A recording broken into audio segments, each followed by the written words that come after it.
आइए, स्वागत है आप सभी का आज की क्लास प्रतिशत में। क्लास शुरू करने से पहले प्रतिशत से संबंधित कुछ बेसिक सी बातें जान लेते हैं, जैसे कि प्रतिशत शब्द कहाँ से बना है, प्रतिशत का मतलब क्या होता है। तो प्रतिशत शब्द अंग्रेजी के परसेंटेज का हिंदी रूपांतर है और यह परसेंटेज लैटिन भाषा के परसेंटम से बना है, जिसका अर्थ होता है प्रतिशतता। प्रतिशत शब्द दो शब्दों से मिलकर बना है, प्रति प्लस शब्द, जिसमें प्रति का मतलब होता है प्रत्येक और शत का मतलब होता है 100। अतः प्रतिशत का मतलब प्रत्येक 100 पर दिया गया मान होता है। आइए जानते हैं इसके बारे में कुछ और बेसिक सी बातें, जैसे कि किसी परसेंटेज नंबर को फ्रैक्शन में कैसे चेंज करें और किसी फ्रैक्शन को परसेंटेज नंबर में कैसे चेंज करें। तो नंबर 1, किसी भिन्न को प्रतिशत में बदलने के लिए 100 से गुणा कर देते हैं। जैसे कि मैं कहूँ 2/5 को प्रतिशत में बदलो, तो 2/5 गुणा 100, 20 दूनी 40%। अगला नंबर है नंबर 2, किसी परसेंटेज नंबर को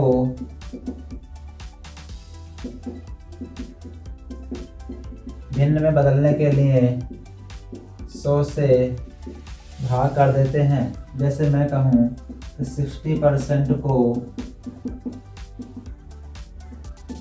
भिन्न में बदलना है, तो 60/100 इज इक्वल टू 20×60 3/5। तो 60% की फ्रैक्शन 3/5 आ गई। तो आइए जानते हैं इस प्रकार से कुछ और फ्रैक्शंस के बारे में।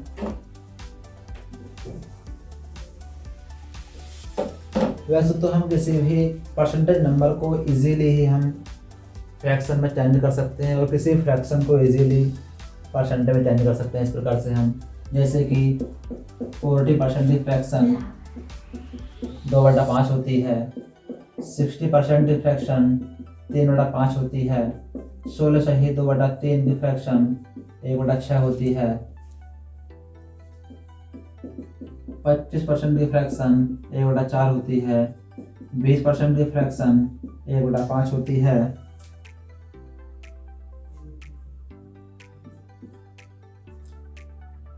12 सही 1/4 की फ्रैक्शन 1/8 होती है। और भी ऐसे बहुत से फ्रैक्शन हैं, हम इजीली इनको हम निकाल सकते हैं। तो आइए इसके आगे चलते हैं हम अभ्यास पर। तो आज की क्लास में हम वृद्धि और कमी से संबंधित कुछ महत्वपूर्ण प्रश्न करेंगे, जिसके लिए कि हम कुछ विशेष फार्मूला का यूज करेंगे, जिसमें कि हम x/y ये यूज करेंगे हम वृद्धि के लिए और x/x+y का प्रयोग करेंगे हम कमी के लिए। जैसे कि पहला सवाल है, किसी वस्तु के मूल्य में 25% की वृद्धि कर दी जाती है, वस्तु का पूर्ण मूल्य प्राप्त करने के लिए नए मूल्य में कितने प्रतिशत वृद्धि करनी होगी। किसी वस्तु के मूल्य में जो कमी की जा रही है वो 25% की जा रही है और इस 25% की फ्रैक्शन जो होगी वो 1/4 होगी। यानी ये जो कमी करी गई है वो यहाँ मान आएगा, ये वाला हमारा 1/4। तो हम इसको x/x+y में तोड़ देंगे, तो ये हो जाएगा 1/1+3, यानी x की वैल्यू 1 और y की वैल्यू 3। और हम निकालेंगे वृद्धि, x की वैल्यू 1, y की वैल्यू 3 गुणा 100, तो ये आ गया 33 सही 1/3%। यानी जो बाद का मूल्य था हमारा 3 रुपये, इसमें यदि हम 33 सही 1/3 की वृद्धि कर दें तो हमें पहला मूल्य 4 प्राप्त हो जाएगा। आइए इसी सवाल को एक तरीके से और करते हैं।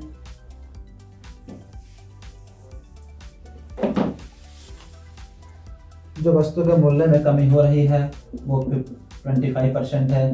25% की फ्रैक्शन रहेगी 1/4, यानी कि 4 रुपये पहले मूल्य था, 1 रुपये की कमी हो गई यहाँ पर, तो मूल्य बचता है हमारा 3 रुपये, यानी 4 से 3 रुपये हो रहा है, कमी 1 की हो रही है। अब हमें पहले वाला मूल्य लाने के लिए इस 3 में वृद्धि करनी पड़ेगी।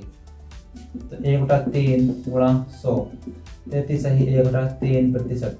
यदि अगर हम 3 में 33 सही 1/3% की वृद्धि करते हैं तो हमें पहले वाला मूल्य 4 रुपये प्राप्त हो जाएगा।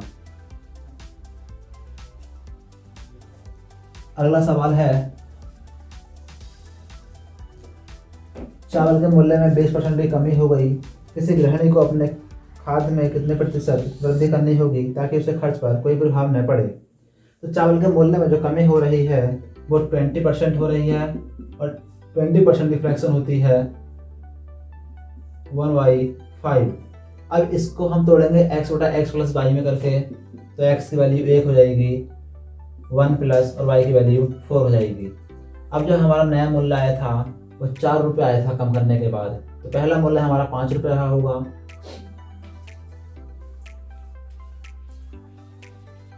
हमें जो वृद्धि करनी होगी वो 4 रुपये करनी होगी, तो x की वैल्यू 1, y की value 4, multiply 100 is equal to 25%।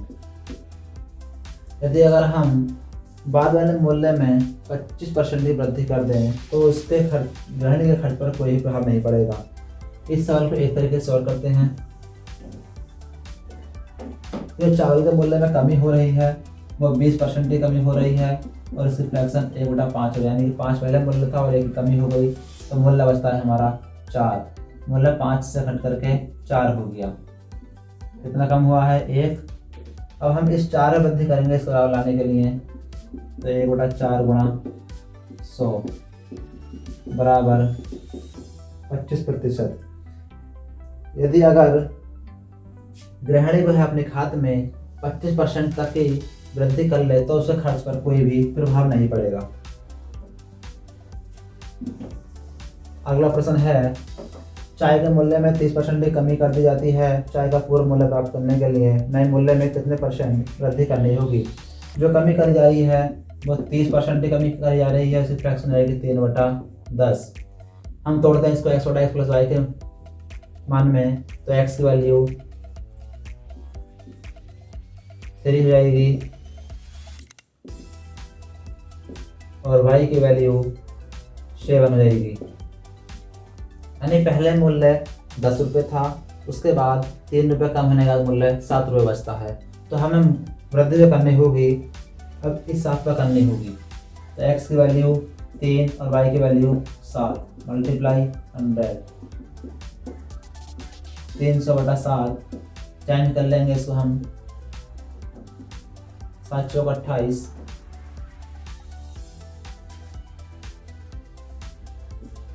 7 दूनी 14, 6/7%। यदि अगर चाय के बाद वाले मूल्य यानी कि 3/7 में हम 7 रुपये में वृद्धि कर दें पहले सही 6/7% की, तो हमें पहला मूल्य 10 रुपये प्राप्त हो जाएगा। इस सवाल को हम अभी एक तरीके से सॉल्व करते हैं कि चाय के मूल्य में जो कमी हो रही थी वो 30% हो रही थी, तो 30% की फ्रैक्शन होती है हमारी 3/10, यानी मूल्य पहले हमारा 10 रुपये था, उसके बाद 3 रुपये कम होने के बाद 7 रुपये बचता है। अब इस 7 रुपये को 10 का लाने के लिए हमें इस 7 में हमें वृद्धि करनी पड़ेगी। वृद्धि करने में पड़ेगी हमें 3 रुपये की, कितने पर? 7 पर। अब चेंज करेंगे इसे हम परसेंटेज में 100, 300/7, 42 सही 6/7%। यदि अगर हम इस 7 रुपये में 42 सही 6/7% वृद्धि कर दें तो हमें पहले वाला मूल्य 10 रुपये प्राप्त हो जाएगा।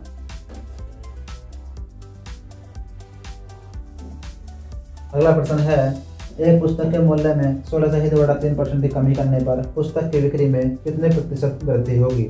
तो पुस्तक के मूल्य में कमी हो रही है, वो 16.3% की कमी हो रही है। इसे फ्रैक्शन हम बनाएंगे तो 1/6, इसको हम तोड़ेंगे x/x प्लस y में, तो 1/1 प्लस 5, यानी पहले मूल्य 6 था, 1 की कमी हो गई तो 5 बचा। अब हम इस वाले 5 वाले मूल्य को 6 का लाने के लिए हमें इस 5 में वृद्धि करनी पड़ेगी।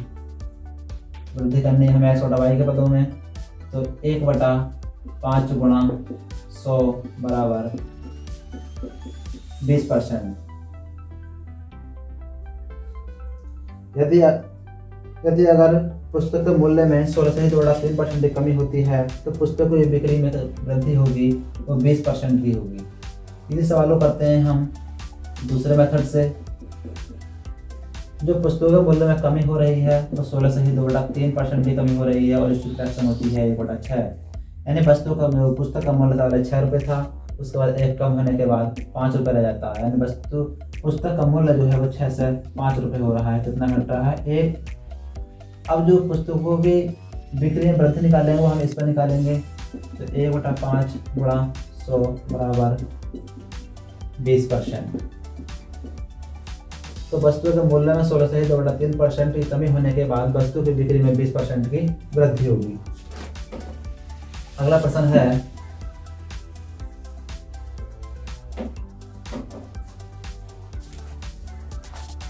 एक संख्या में 12.1/2% की कमी कर दी जाती है, उन्हें वही संख्या प्राप्त करने के लिए नई संख्या में कितने प्रतिशत वृद्धि करनी होगी।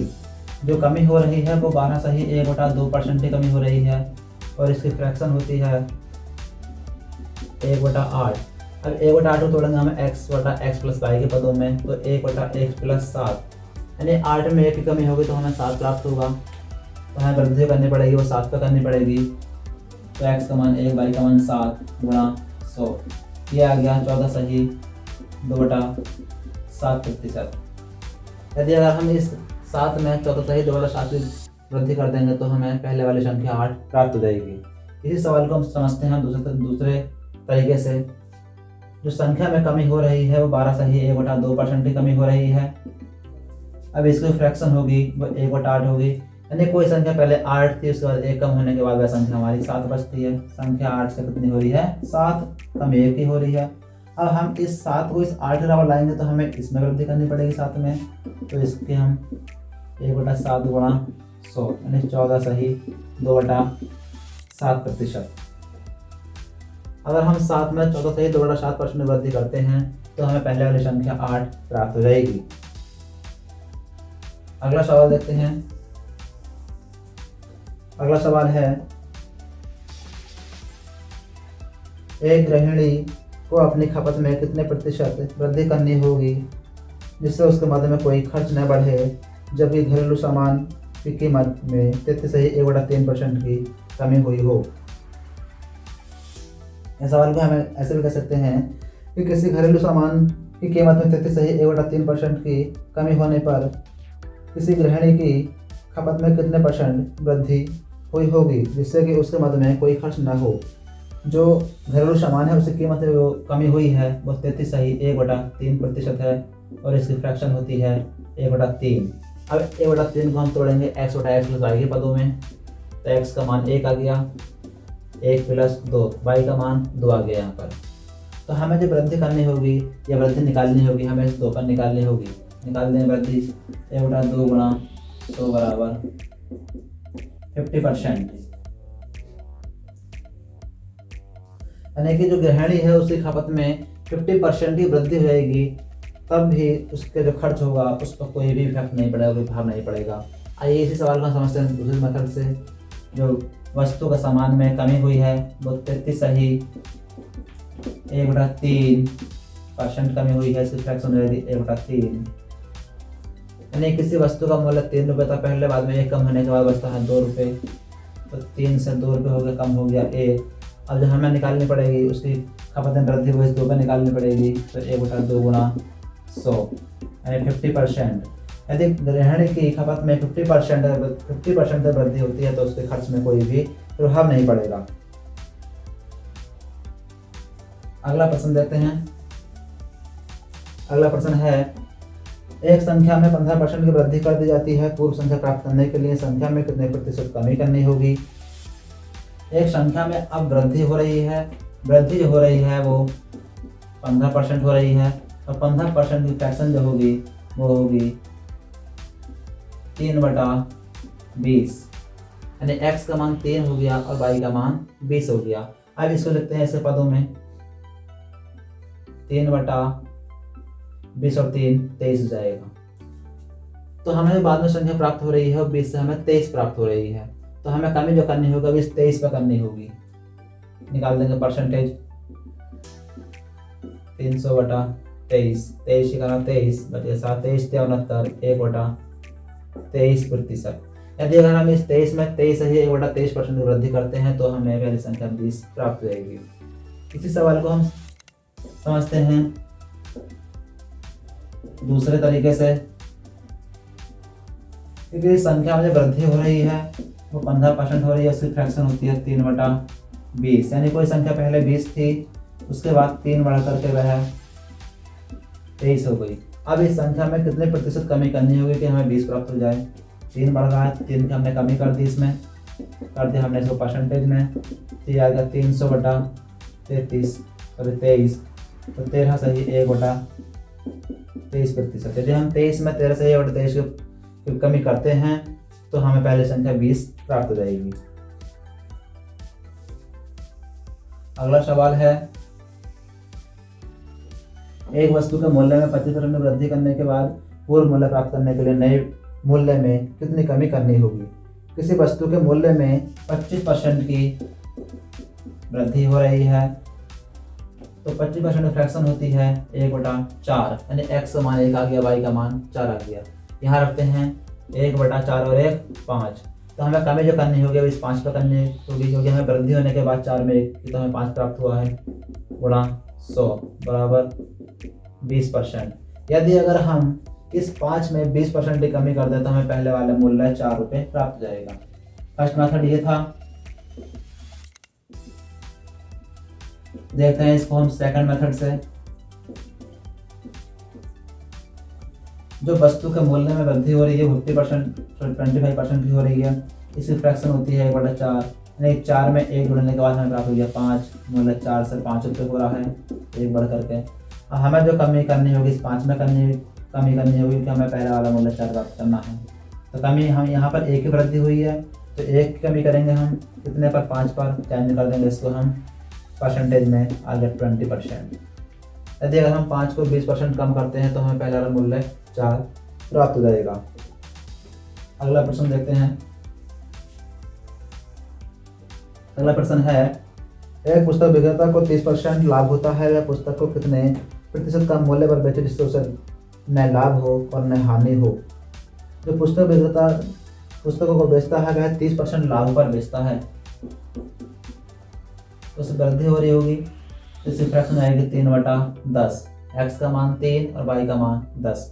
रखते हैं x/x प्लस y में, तो ये आएगा 3/13 गुणा 100। अब हमें जो कमी करनी होगी वो इस 13 में करनी होगी, क्योंकि हमें 10 में 3 की वृद्धि हुई है, तो 13 हो गया 300/13। 13 दूनी 26 और 13 39, 1/13%। यदि अगर हम 13 में 23 ही 1/13% की कमी करते हैं तो हमें पहले वाली संख्या 10, यानी पहले वाला वस्तु का मूल्य प्राप्त हो जाएगा, और इस पर उस दुकानदार को ना लाभ होगा ना हानि होगी। ये सवाल को समझते हैं हम सेकंड मेथड से, कि पुस्तकों के मूल्य में 30% की वृद्धि हो रही है, तो उसे लाभ हो रहा है 30% का, जैसे फ्रैक्शन हो गई 3/10, यानी उसे जो लाभ हो रहा है वो 10 से 13 लाभ हो रहा है, 3 बढ़ करके। तो हमें जो कमी करनी होगी 13 पर करनी होगी, तो 3/13 गुणा 100, यानी 300/13, ये हो जाएगा 23 सही 1/3%। इस 13 में यदि हम 23 सही 1/3% की कमी कर दें तो पहला वाला मूल्य हमें प्राप्त हो जाएगा, और उससे दुकानदार को ना लाभ होगा ना हानि होगी। अगला प्रश्न है, एक पेंसिल के मूल्य में 87 सही 4/8% की वृद्धि करने के बाद पूर्ण मूल्य प्राप्त करने के लिए कितनी कमी करनी होगी। जो वृद्धि हो रही है वो 87 सही 4/8% की हो रही है और इसकी फ्रैक्शन होती है 7/8, यानी x की वैल्यू 7 और y की वैल्यू 8। रखते हैं x प्लस y के मान में, तो 7 प्लस a,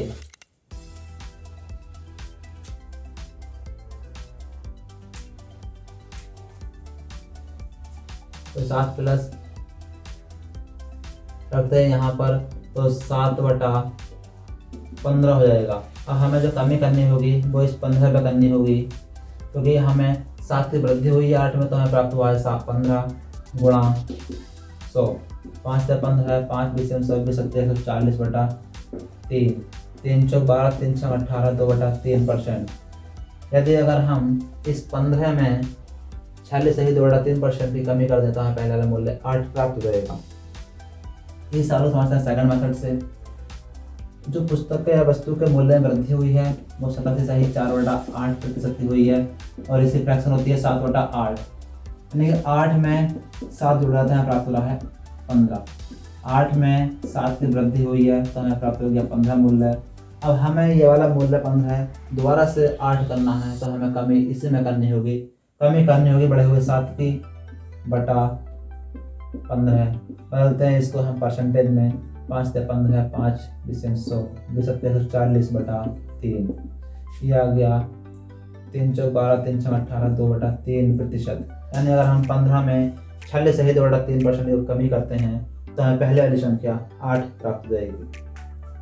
आज के लिए इतना ही बस, मिलेंगे अब अगली क्लास में। इससे आगे के प्रश्न लेकर के जुड़े रहिए हमारे साथ देखने के लिए अगली क्लास को। अगली क्लास में हम जो क्वेश्चन लेके आएंगे उसमें कमी और वृद्धि दोनों साथ साथ होंगे।